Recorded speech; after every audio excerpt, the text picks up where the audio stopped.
Buenas noches, señoras y señores. Cuando alguien presenta una patología extraña ante la ingesta de alimentos, a la hora de alimentarse, a la hora de comer, o presenta una obsesión por el tema del control de peso o por el aspecto físico, puede ocurrir que estemos ante un trastorno de conducta alimentaria.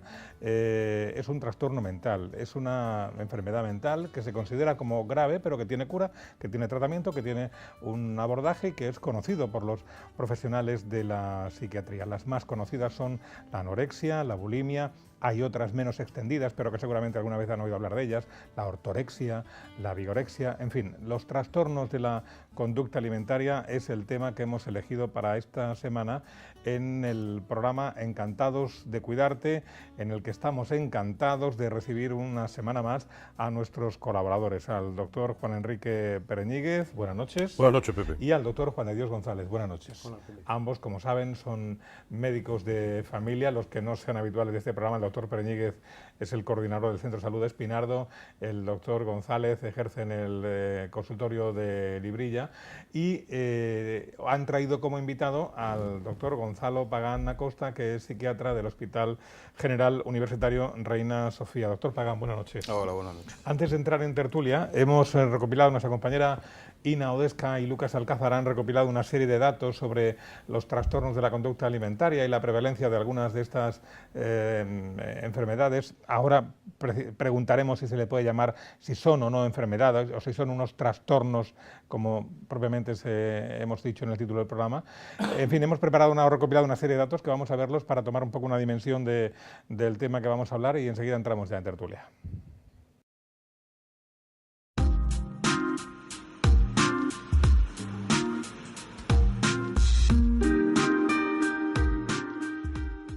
Cerca de 70 millones de personas en el mundo sufren un desorden alimenticio. Según el Manual de Psiquiatría, Diagnóstico y Estadísticas de los Trastornos Mentales, 1 de cada 5 mujeres sufre un desorden alimenticio que se clasifica como enfermedad mental o alimentación desordenada. Estas patologías son cada vez más frecuentes, especialmente en jóvenes de entre 12 y 25 años. Según la OMS, es la tercera enfermedad crónica con más relevancia entre la población juvenil femenina. Las causas del trastorno de la conducta alimentaria se deben a la interacción de numerosos factores individuales, familiares o socioculturales. La genética tiene que ver un 50% para el desarrollo de un desorden alimenticio, acompañado de principios de depresión, baja autoestima o la búsqueda de una perfección excesiva por la imagen corporal o el peso. Ideales de delgadez, prejuicios contra la obesidad, obsesión por ciertos estereotipos o la influencia de los medios de comunicación son algunas de las causas atribuibles a los factores socioculturales.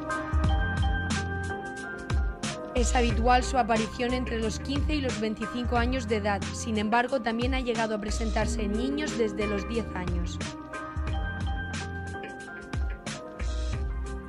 Anorexia y bulimia son las dos principales enfermedades en las que se traducen estos trastornos, descubiertos siempre a través de la autoprovocación del vómito. Aunque el 90% de los casos diagnosticados se da en mujeres, el porcentaje en los hombres va aumentando con cierta rapidez. Es muy importante prevenir los trastornos o desórdenes de la conducta alimentaria desde la infancia. Para ello se aconseja enseñar desde pequeños la importancia de seguir unos hábitos saludables, establecer horarios de comida regulares, repartir la comida en 5 tomas al día o no picotear entre horas. Es fundamental ofrecer verduras y frutas. La dieta debe ser sana, equilibrada y variada. El factor psicológico es un factor clave y por ello es fundamental que se cuide mucho la autoestima. Establecer una buena comunicación dentro del ámbito familiar para que el niño se sienta seguro y sea capaz de buscar ayuda en su propia familia. Otro consejo es adoptar y mantener unos hábitos saludables como la práctica de ejercicio físico y un descanso adecuado. Las alteraciones de la conducta alimentaria son más comunes de lo que pensamos en nuestra sociedad. La detención temprana y ponerse en manos de especialistas son las mejores armas para combatir estos trastornos alimentarios.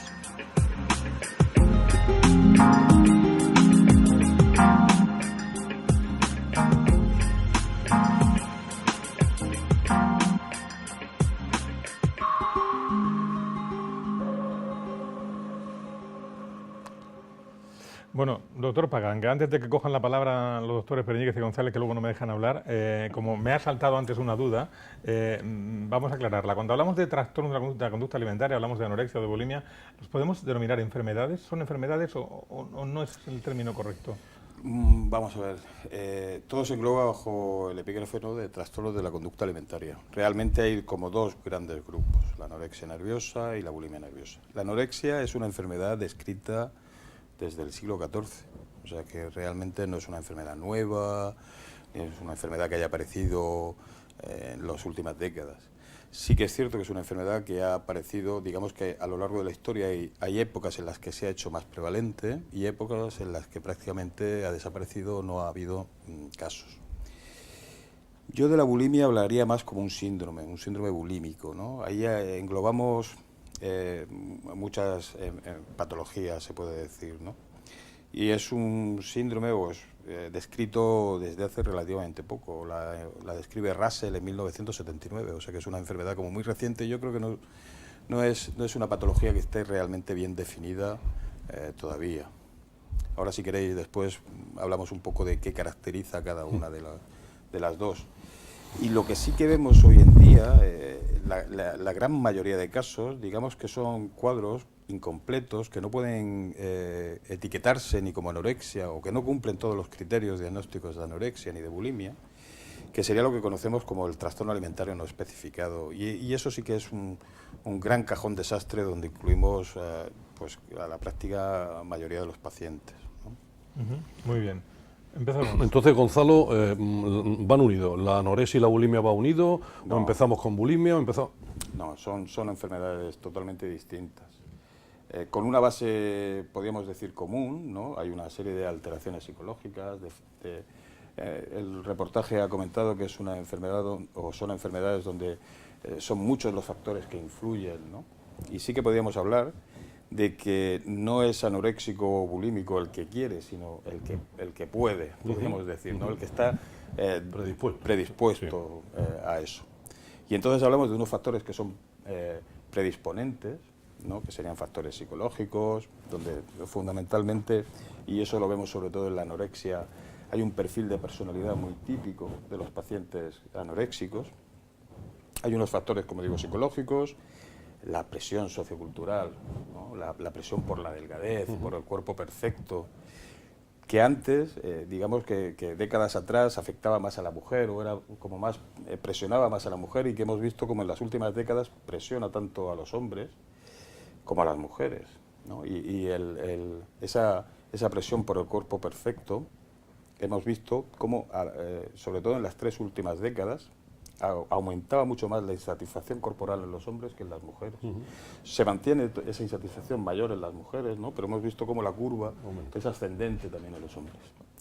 Y factores familiares, y ahí hablábamos de factores genéticos, factores de dinámica familiar y demás.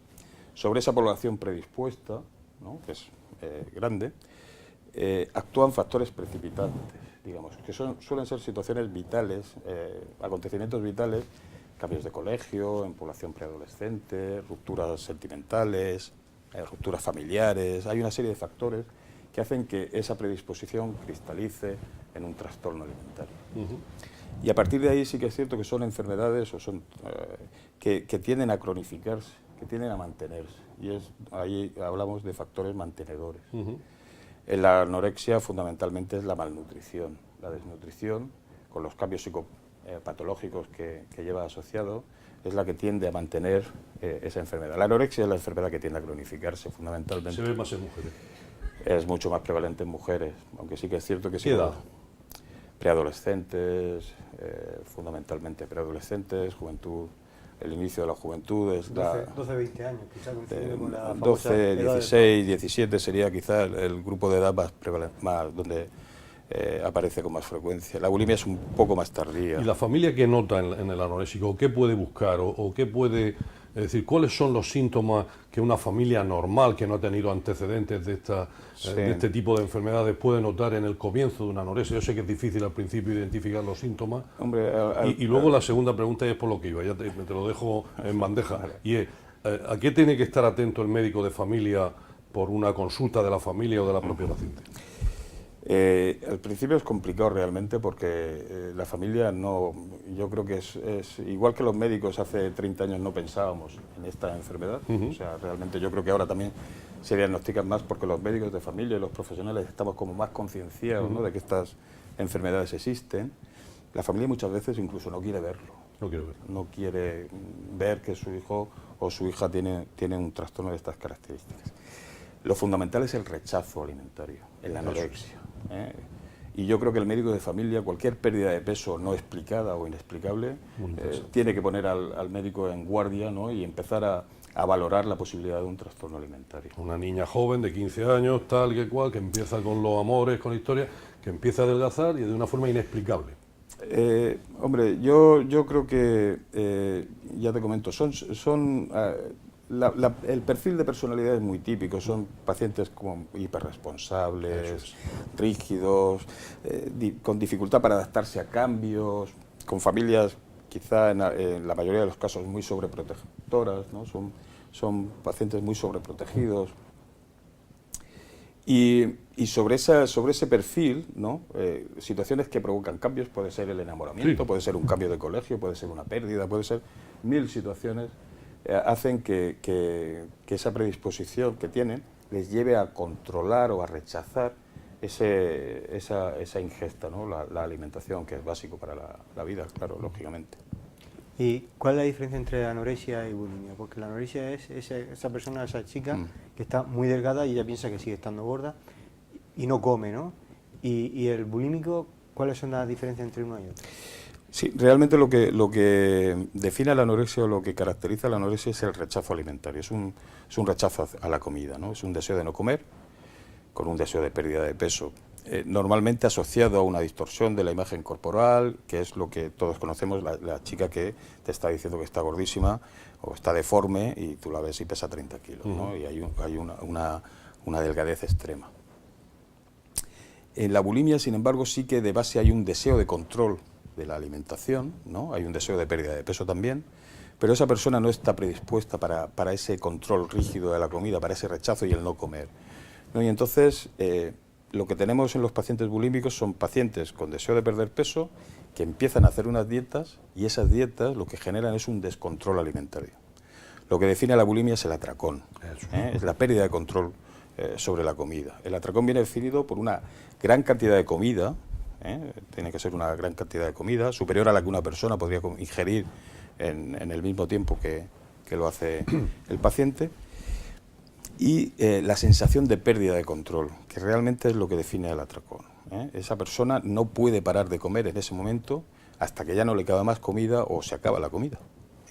A partir de ahí, bueno, lógicamente, como lo que hay en la base es un deseo de control del peso, un deseo de pérdida de peso, una vez que aparece el atracón, el paciente entra con unos remordimientos terribles, ¿no? Y puede desarrollar estrategias compensatorias, ¿no?, como pueden ser los vómitos, como pueden ser otras conductas de purga, el uso de laxantes, el uso de ejercicio físico o el deseo de hacer un ayuno o el intento de hacer un ayuno durante varios días para compensar ese atracón. Una vez que ese paciente se mete en esa dinámica realmente es la que fija los atracones y los mantiene, ¿no?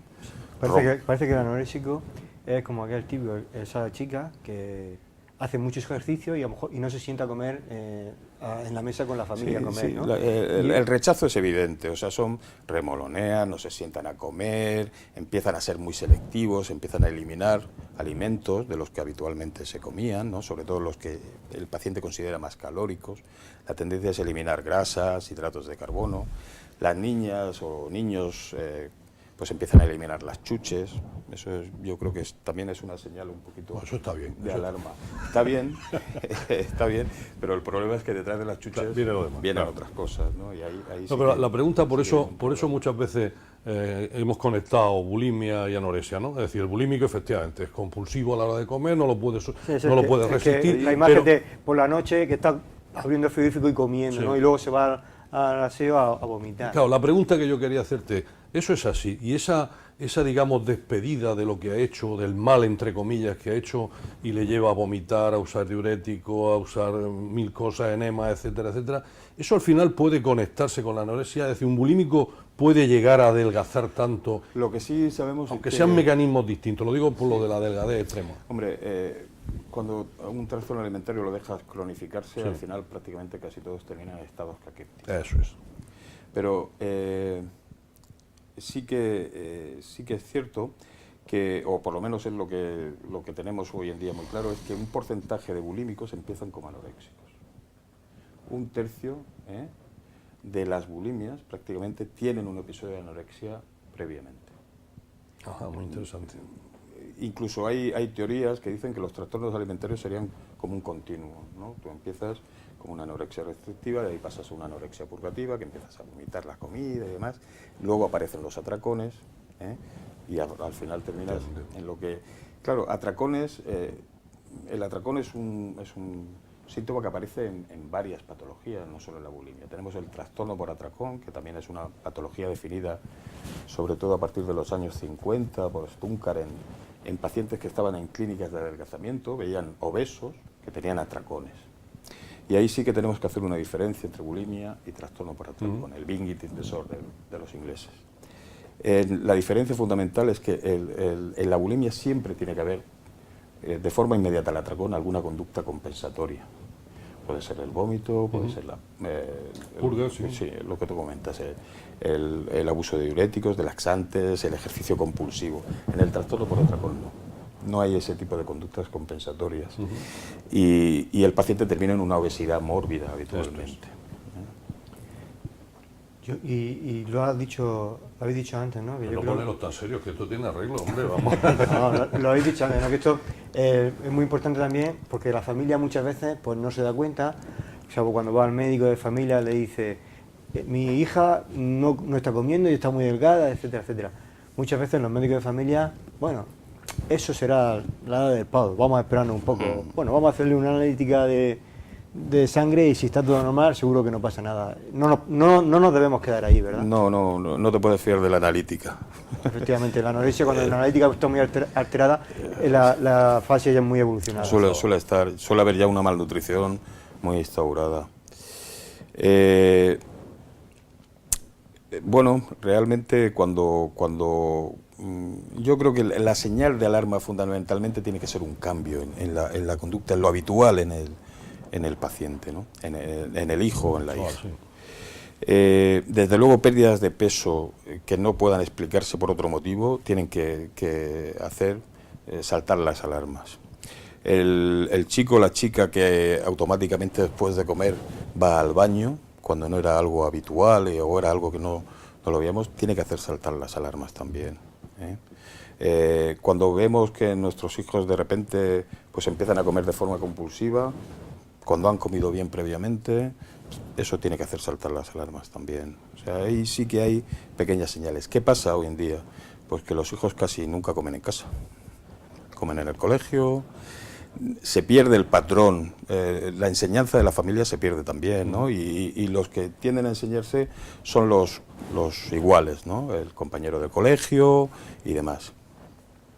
A eso añadimos que realmente conocimientos nutricionales, los conocimientos nutricionales que hay en la sociedad actual son muy escasos y los que hay muy equivocados, muy erróneos. La tendencia a eliminar hidratos, no, todo esto es muy malo, el pan no lo comas, no. Entonces, claro, las familias muchas veces llegan y te dicen, es que mi hijo está comiendo bien. Y cuando te pones a evaluar una dieta, la dieta que está haciendo, te das cuenta de que no, de que es una dieta muy pobre, muy desequilibrada, con escaso aporte calórico, y que eso también pues está de acuerdo que es el hijo o la hija la que quiere que esa dieta sea así, pero lo vestimos de una normalidad que muchas veces nos lleva a mantener un problema cuando realmente está iniciando. Gonzalo, cuando hablamos de hipertensión sabemos que afecta al 25% de la población, cuando hablamos de la bronquitis crónica al 9 al 10%, cuando hablamos de la diabetes el 10-12%, ¿de qué estamos hablando cuando hablamos de anorexia y bulimia? ¿Qué porcentaje de la población afecta más? Bueno, realmente de todo lo que hemos hablado, la enfermedad menos frecuente sería la anorexia. Estaría en torno a una prevalencia del 0,3%. 0,3%. De ahí pasamos a la bulimia, que sería un 0,8 o 1%. Y luego sí que el trastorno alimentario no especificado, ahí podemos tener prevalencias del 3, 4, incluso 5%. Hay que señalar que en sociedades occidentales las prevalencias son prácticamente similares en todos los países. Occidentales. Sociedad occidental, sí. Antes decíamos que son enfermedades, o los trastornos alimentarios eran enfermedades fundamentalmente de raza blanca, a nivel socioeconómico alto. Hoy en día vemos que cualquier tipo de raza, inmersa en una sociedad occidental, tiene la misma capacidad de desarrollar un trastorno alimentario que la raza blanca. O sea que en ese sentido no vemos que haya una diferencia realmente por raza. Sí que es el estilo de vida occidental, yo creo, el que lleva un poco a... Pero el estilo de vida relacionado con la imagen... relacionado con todo, somos sociedades muy egocéntricas, hemos comentado, ¿no?, una presión por la imagen, por la perfección que no existe. O sea, somos muy pocos. Tú y poco más. Que realmente, o sea, hace unos meses, ¿no?, veíamos como incluso a chicas guapísimas, esculturales, modelos, las retocan, ¿no?, a la hora de salir en una portada de una revista. Eso es muy propio de nuestra sociedad. No, pero sabes tú que lo que puso encima hace unos años, por eso quería yo preguntarte eso, porque es que parece como que este tipo de trastorno ha disminuido o ha desaparecido. Es decir, antes en los medios, sabes tú, con el tema de las modelos, que tenían que tener un peso determinado, incluso tuvo que intervenir la autoridad sanitaria para que tuvieran un mínimo de peso, etcétera, etcétera. Con poco éxito la autoridad sanitaria. Bueno, creo que... lo que está claro es que los medios no reflejan lo que reflejaban antes. Es decir, aquello de la anorexia fundamentalmente se puso encima de la mesa por el tema de las modelos, ¿no? Por eso parece que relacionamos directamente anorexia con modelos, degradez extrema, etcétera, etcétera, ¿no? Entonces me ha parecido muy interesante que digas que entre unos trastornos, la anorexia y la bulimia, estamos hablando de casi un 5 o un 6% de la población. Eso es un tema importante. Y tú eso lo ves, lo sigues viendo, lo tenéis en la consulta diaria, no son especulaciones. Hombre, yo trabajo en una unidad de hospitalización. O sea, nosotros somos unidad de hospitalización, no llevamos tratamientos ambulatorios. Podemos decir que vemos un poco la gravedad, la mayor gravedad, o los pacientes con una gravedad mayor, ¿no?, los que necesitan una hospitalización para poder empezar a solucionar el problema. Lo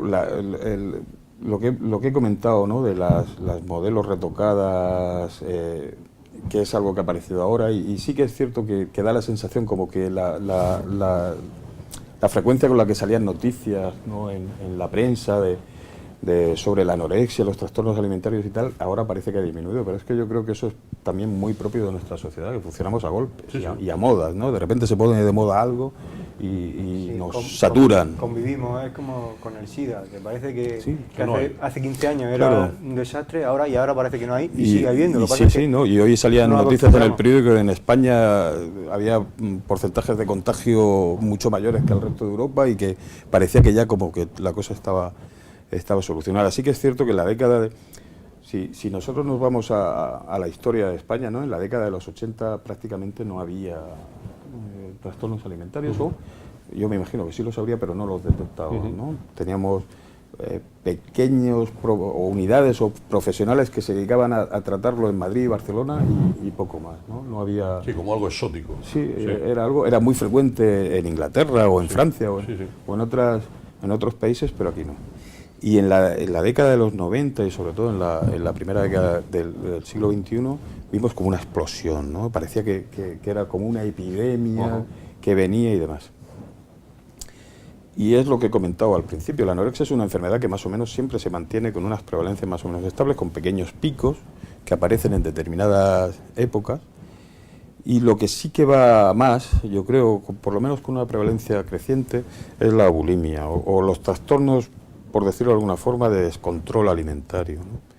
Pero bueno, sí que es cierto que en esta década prácticamente ya en la prensa ha desaparecido y periódicamente, pues, o por desgracia aparece la noticia de una chica modelo que ha muerto y eso reaviva un poco el tema, o prácticamente ya está, lo tenemos, no sé si lo tenemos como muy asumido o es que todo lo ya contrario. ha dejado de interesar realmente.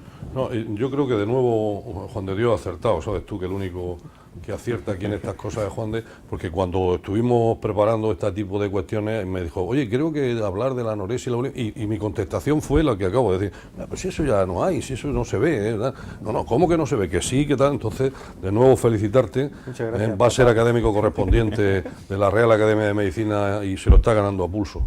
Muy bien, muchas Muy gracias. bien. El próximo día 26 a las 7 de la tarde. Ya se lo diremos hasta la saciedad aquí para que Enhorabuena. el pueblo soberano se plante allí con pancartas en favor de...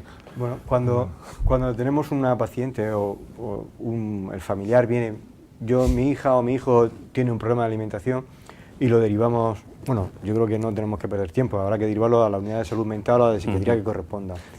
Déjame, Juan, pero la gente cuando manda, ¿quién os manda a vosotros los pacientes? ¿Salud mental o los médicos de familia? Nosotros, vamos a ver, por protocolo, digamos, por guía de tratamiento, la guía de tratamiento que hay en la Subdirección de Salud Mental, que ahora ha cambiado de nombre, creo, pero bueno, la que hicimos en su momento cuando abrimos la unidad y demás, indica que el paciente tiene que venir derivado del centro de salud mental. O sea, el paciente tiene que llegar ya diagnosticado en una dinámica de tratamiento y hay unos criterios de hospitalización que cuando se cumplen el psiquiatra tiene que derivar al paciente a la unidad de trastornos de conducta alimentaria. Lo que sí es cierto es que muchas veces recibimos llamadas de los centros de salud y me dicen, oye, tengo una chica que tiene un índice de masa corporal 14.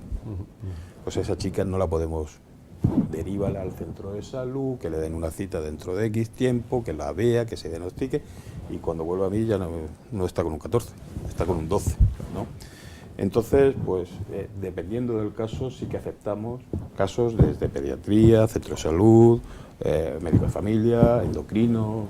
Sí, pero yo me quería, sobre todo, porque el tratamiento, miramos anorexia, bulimia, al final me imaginamos a una persona que está ingresada, pero que la mayoría de las personas no están ingresadas. Con un tratamiento ambulatorio, psiquiátrico, psicológico, psicológico y nutricional. Digamos que son las tres patas del tratamiento. El psiquiátrico, psicológico y nutricional. En el centro de salud mental le van a pautar por psicología, sí hay, psiquiatría también, y también tendrán su apoyo nutricionista. Sí. Vamos a hacer una pausa, que estamos más o menos en la mitad del programa, y enseguida, a la vuelta de la misma, continuamos hablando esta semana de los trastornos de la conducta alimentaria.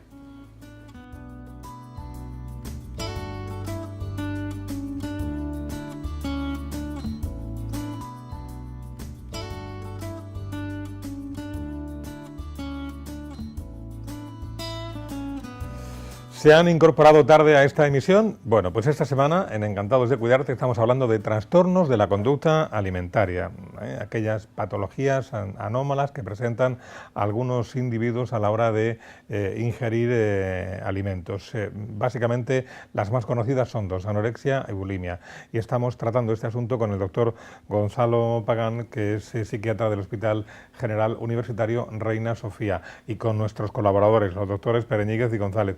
Doctor Pagán, por cierto, ¿es verdad eso que dicen que las personas que sufren un trastorno de anorexia o bulimia no son conscientes de su problema?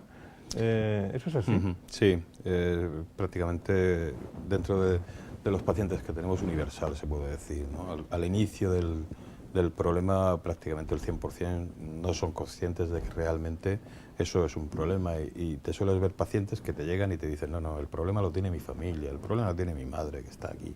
Que dice que yo hago dando tal la vara, que si no como, que si tal y que cual.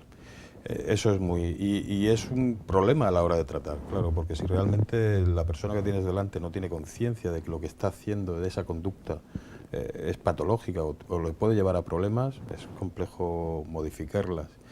Y normalmente los pacientes que llegan a ingresar son pacientes donde no se consigue en la dinámica de tratamiento generar esa conciencia de problema o motivación, motivarles para que vayan o empiecen a cambiar esas conductas, ¿no? Muy bien. Doctor González.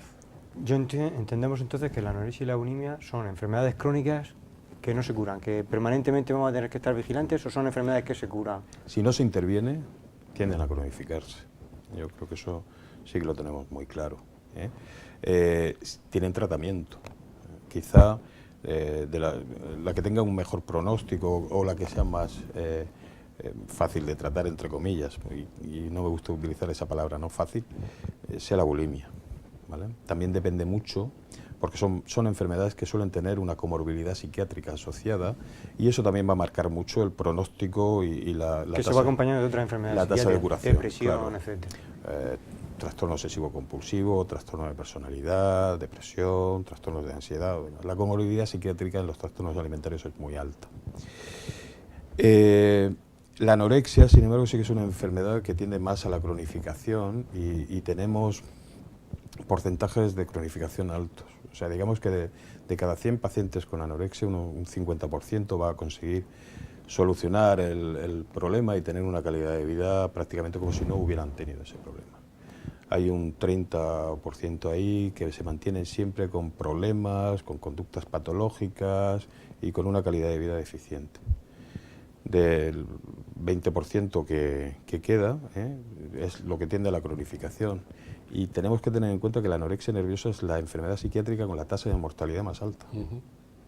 Por malnutrición, suicidio, etcétera, pero es la enfermedad psiquiátrica con la tasa de mortalidad más alta.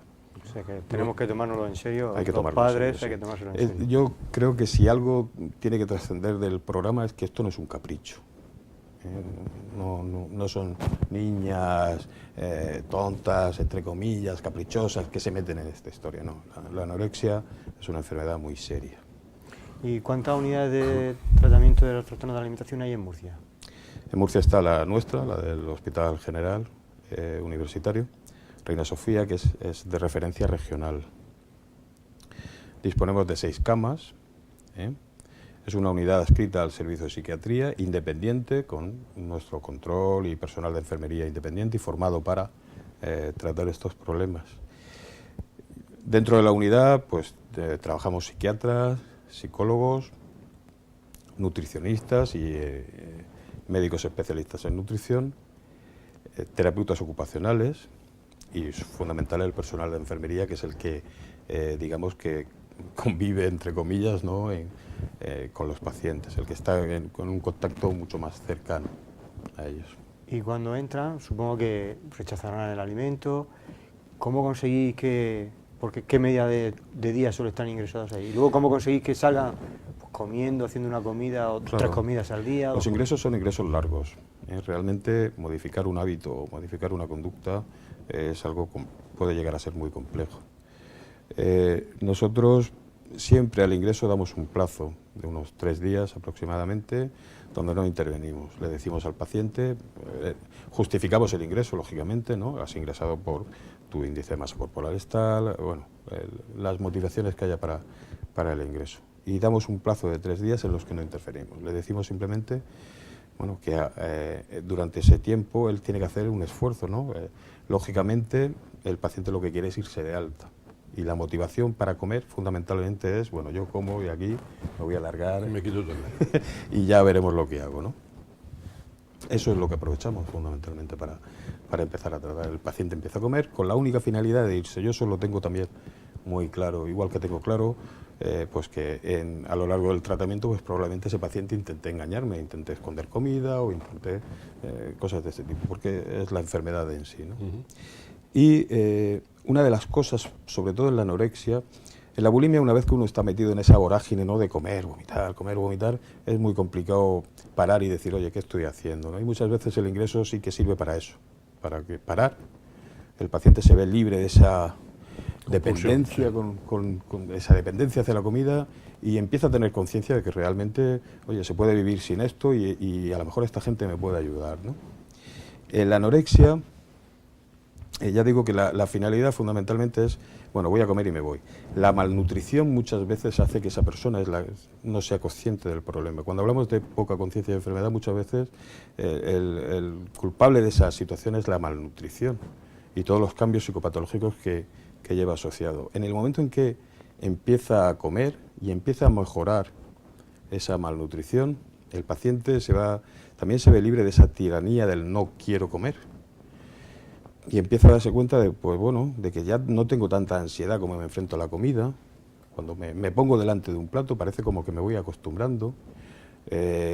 Lo irritable que estaba o lo depresivo que estaba, pues cuando llevo 2 semanas comiendo parece que me voy encontrando mejor, parece que estoy recuperando otra vez el ánimo, ya no estoy metido en ese pozo, ya no veo las cosas tan negras y eso es lo que utilizamos realmente para para motivar al paciente para que siga hacia adelante, ¿no? Date cuenta de cómo estás ahora, ¿eh? Que estás haciendo algo que hace unos meses para ti era impensable, que era comer, y puedes hablar con tu familia sin enfadarte, puedes retomar o ves a tu pareja y ya no es una bronca continua, te encuentras mejor de ánimo, ya no tienes esa ansiedad pensando en cómo voy a hacer para no comer o cómo voy a hacer para esconder la comida y que piensen que he comido, y date cuenta de dónde estabas, en el pozo en el que estabas metido, ¿no? Y eso sí que sirve al paciente para... Eso no quiere decir que ya el problema se solucione, esto tiene mucha más... Un paso, un avance. Claro, pero ahí ya al paciente empieza a ver que la situación en la que estaba era complicada y era compleja y era perjudicial para él. Y es lo que nos sirve fundamentalmente para que, bueno, pues sigamos en el ingreso. A partir de ahí, nosotros funcionamos con permisos. Una vez que pensamos que el paciente ya hemos trabajado y está con una conciencia de enfermedad adecuada y motivado para seguir hacia adelante, funcionamos con permisos. Vamos viendo cómo, pues a lo mejor una niña de 13 años, pues primero pasa unos días en casa, vemos que puede comer, luego un fin de semana, luego hacemos que se incorpore al colegio. O sea que no son, aunque son ingresos largos en tiempo, de pues una media de 2 meses aproximadamente, no son 2 meses que estás metido en el hospital, sino que hay como una reintroducción progresiva al ambiente en el que esa persona vive, para ver realmente, bueno, pues cómo la familia, el colegio, cómo las cosas habituales de la vida, qué influencia tienen y si le permiten comer o no, y mantener esas indicaciones nutricionales que les damos. Supongo que ahí también será importante la formación de la familia, de afrontar luego cuando ese hijo o esa hija vuelva a su casa, y serán ahí también muy relevantes las asociaciones de enfermos, ¿no? Claro, hay que hacer un trabajo con las familias, y ese trabajo lo hacen fundamentalmente las asociaciones, eso es cierto. Y También. además de esa terapia, ¿hay tratamiento farmacológico? ¿Se aplica algún tratamiento farmacológico o no es necesario? También ahora eso nos sirve para hacer 2 bloques igualmente. La anorexia no tiene un tratamiento farmacológico en sí, ¿no? En la anorexia lo que tratamos es la comorbilidad, la depresión, la obsesión, la ansiedad. Eso sí que tenemos fármacos hoy en día que son muy eficaces y que podemos utilizar. Sin embargo, la bulimia sí que tiene un tratamiento. La bulimia hay un fármaco que es la fluoxetina, ¿no? Que es el único fármaco que tiene la indicación como tratamiento en bulimia. Y todo paciente, si el diagnóstico está bien hecho, o sea, si es una bulimia nerviosa, debe tomar una fluoxetina, asociada a un tratamiento psicológico. La combinación fluoxetina-psicología es mucho más eficaz que fluoxetina o psicología solas, cada una por su cuenta. Bien. Me ha encantado oírte, me ha gustado mucho. En primer lugar, resaltar lo de una unidad regional donde los murcianos podemos tener una referencia de que hay un grupo específico de profesionales que se dedican a este tipo de cuestiones, ¿no? Yo no lo conocía, por ejemplo, yo estoy en el sistema y no lo conocía. Estamos desde hace 10 años. Pues por eso, fíjate, es una cosa dramática. No, dramática, pero que tiene explicación, y es que son las unidades de salud mental que, bueno, también están trabajando, que son con los que nos relacionamos fundamentalmente. Claro, ¿no? vosotros desde familia deriváis al centro de salud y ellos ya... Claro. No, y me ha encantado porque, sobre todo por la distinción que has dicho, y quiero insistir en que una sí tiene la bulimia un tratamiento farmacológico, pero la otra, pues ahí es cuando se justifica un grupo como el vuestro, donde no solamente hay psiquiatras, donde no solamente hay psicólogos, donde no hay terapeutas ocupacionales, donde está la enfermería, donde hay un montón de profesionales que tratan de dar respuesta a una alteración de la conducta. Y la conducta solamente se consigue modificar cuando se consigue modificar con cambios conductuales que son los más difíciles. Esos son los más difíciles, ¿no? Entonces, en ese sentido, bueno, pues insistir un poco también en lo que decía Juan de, tenemos al paciente, pero el paciente se mueve en una familia y se mueve en un colegio y se mueve en un hábitat, ¿no? Entonces, estoy seguro que vuestro trabajo va orientado a todo ese tipo de frentes, ¿no? Sí. Y en general, Gonzalo, los resultados que tenéis, autocríticas, son excelentes, buenos, muy buenos, lo que os llega a vosotros. Hombre, vamos a ver, cuando un paciente llega a ingresar, Sí. eso indica una gravedad. Claro. Y eso también indica pues que la posibilidad de cronificación es mayor. Mayor. O sea, nosotros funcionamos pues con tasas de reingreso muy elevadas. O sea, no es habitual que un paciente ingrese y que también lo hay. ¿Y ¿no? lo que tú conoces de la calle, es decir, de los centros de salud mental?